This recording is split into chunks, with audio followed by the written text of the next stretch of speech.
এর পাশে কথা বলছি দীর্ঘ 40 বছর ধরে এই মুশুরিখোলা শাহ সাহেব বাড়ি জামে মসজিদের খেদমতে নিয়োজিত বর্তমান মুতওয়াল্লি এই মুশুরিখোলা শাহ সাহেব বাড়ি জামে মসজিদ এবং দরবার শরীফের সভাপতি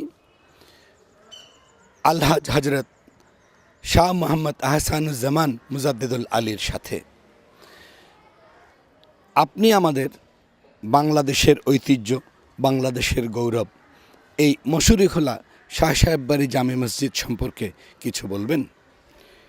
নাহমাদুহু ওয়া নুসাল্লি আলা রাসূলিল কারীম, আম্মা বাদ। বিসমিল্লাহির রহমানির রহিম।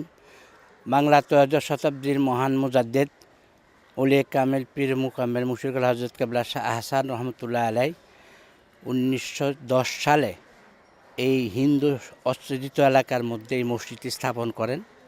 আজ অবধি মসজিদটি ঐতিহ্য রক্ষা করে আমরা আসছি। ঢাকার মধ্যে পুরাতন মসজিদ হিসাবে আরও দীর্ঘতম মসজিদ ছিল, তা ওইটা শাহ সাহেব লেনের ওনার নাম না অনুযায়ী মুশুরিখোলা শাহ সাহেব বাড়ি জামে মসজিদ নামে পরিচিত। এবং ওনার দীর্ঘ বছর উনি মসজিদের খেদমত করে গেছেন। সৌন্দর্য দিক দিয়ে মসজিদটি অতুলনীয় এবং কিছু কিছু অংশ আমরা মেরামত করতে পেরেছি, আর কিছু কিছু অংশ আমরা ইনশাআল্লাহ আজিজ করবার জন্য নিয়ত করেছি।